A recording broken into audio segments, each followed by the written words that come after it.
Melanesia, barisan nusa marginal dengan gelapnya fisik dan hati yang putih. Melanesia, ras pinggiran yang berulang kali dihina dan selalu membuat risih kulit putih. Ketika Muhammad Hatta tak menghendaki Papua bergabung dengan Indonesia dikarenakan alasan keterbelakangan dan perbedaan ras dan suku bangsa, namun Soekarno dengan nada berbeda menarik Papua sebagai ujung timur Indonesia yang kemudian hanya sebagai dapur bagi pusat negara. Persoalan Papua bukan hanya tentang kesejahteraan, tetapi juga tentang sejarah. Papua bukan saja tentang koteka, tetapi tentang barang langka bernama keadilan dan cinta. Bhinneka Tunggal Ika hanya semboyan omong kosong. Bangsa kulit hitam selalu termarginalkan di republik hasil gotong royong. Indonesia terlalu jahat bagi kehidupan orang-orang tradisional. Indonesia terlalu kasar bagi anak-anak pinggiran yang berbeda ras dan kultural. Perbedaan ras dan warna ialah keragaman yang harus dirawat sebagai kekayaan. Perbedaan logat dan bahasa hendaknya dipandang sebagai kekayaan, bukan bahan ejekan. Masalah rasisme adalah krusial dikarenakan sensitivitas pemerataan. Luka membekas tak diperbaiki, kenapa malah diperparah dengan ketersinggungan? Kenapa yang hitam dikucilkan hingga dianggap hewan oleh mereka yang putih? Apakah yang hitam kotor dan putih sudah pasti suci? Bukankah manusia diciptakan berbeda bangsa dan warna agar saling mengenal? Bukankah Indonesia dan cita-citanya adalah negara bineka dengan persatuan dan keadilan sosial? Kasus rasisme terhadap kami ras Melanesia terjadi bukan hanya sekali. Penghina yang putih berulang kali beralibi, kemudian kami maafkan dengan kasih. Namun kenapa kembali terjadi? Maluku dan Papua dihina dan direndahkan dengan nama hewan. Mungkinkah status kami di republik ini memang sebatas hewan dan daerah kami dikeruk sebagai tambang keuntungan bagi kalian para manusia? Bencana didoakan sementara kemanusiaan dan pembantaian di ujung timur Indonesia dilupakan oleh kalian yang katanya adalah saudara. Hak asasi adalah pemberian Tuhan atas berbagai hal krusial bagi setiap manusia. Kami anak pinggiran bersemangat mengangkat tangan hormati Sang Saka. Namun realitanya kelas kami Melanesia rendah, selalu dipandang sebelah mata. Lumbung ikan nasional yang dijanjikan bagi Maluku tak kunjung terlaksana. Kajian demi kajian, janji demi janji, namun tak lebih sebagai wacana. Distribusi keadilan tak merata sebabkan provinsi di timur Indonesia mayoritas Melanesia menjadi penghuni tetap daftar daerah termiskin.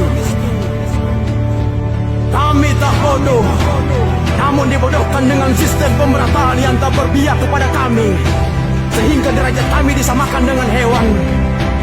Indonesia bermacam kultur, seharusnya terintegrasi sebagai akulturasi, bukan mengejar dominasi rasial sebagai mayoritas yang ujungnya adalah falsifikasi.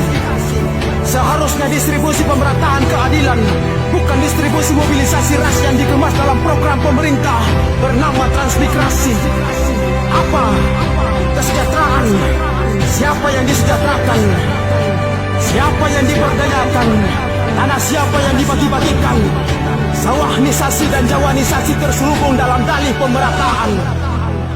Indonesia terlalu jahat sebagai rumah induk bagi kami Melanesia dan negeri kami yang katanya juga Indonesia.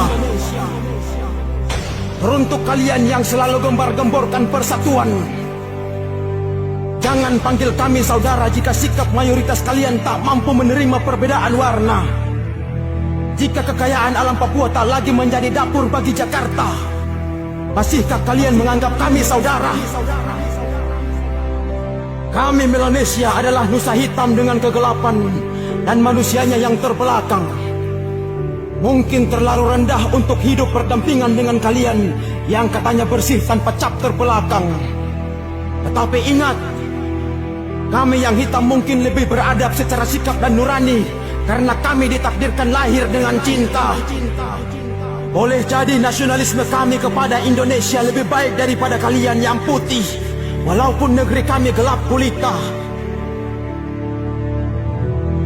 Jika tak sudi menerima dan tak mampu hargai perbedaan, pulangkan saja kami kepada keluarga kami di kawasan Pasifik, agar kalian yang putih hidup tenang tanpa gelapnya kulit kami yang hitam seperti hewan dan daerahnya yang banyak terbelakang tanpa listrik. Kami wilayah timur, Maluku Utara, Nusa Tenggara Timur, Papua dan Papua Barat terlalu identik dengan keterbelakangan yang mungkin sebabkan Indonesia tak beranjak naik dari status berkembang. Oleh karenanya, mungkin keterasingan terhadap kami adalah halal dan keharusan. Bagi kalian ras mayoritas yang telah maju tanpa embel ketertinggalan,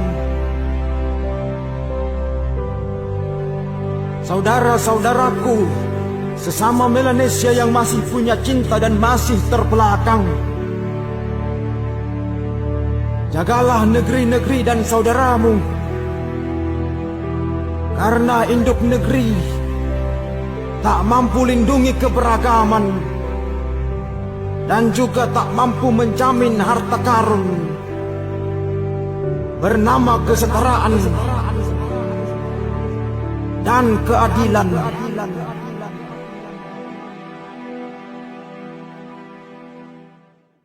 Ada ibu dosen yang mengatakan kepada saya bahwa itu kenapa ya kalian orang Papua badannya bau, dekil.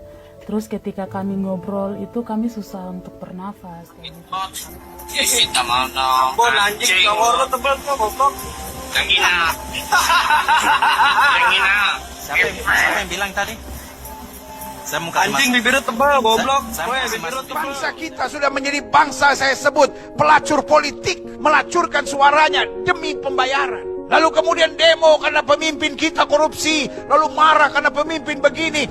Kau juga pelacur politik. Kau hanya mau memilih orang yang bayar kau. Sebagai hamba Allah, saya hanya mau ingatkan buat saudara, orang-orang Kristen, anak-anak Tuhan, jangan mau terima uang haram seperti itu. Belajar jadi orang Kristen yang punya harga diri. Tapi saya miskin.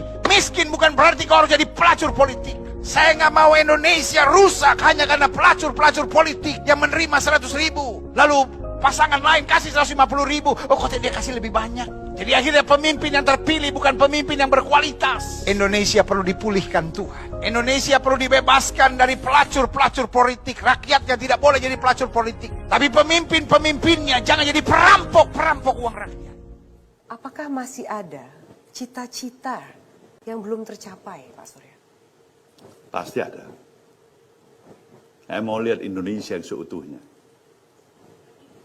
Saya mau lihat seiring dengan matahari yang terbit di ufuk timur, satu ketika dalam waktu yang tidak terlalu lama, ada anak-anak Indonesia yang kulitnya hitam, rambutnya keriting jadi presiden di Republik ini.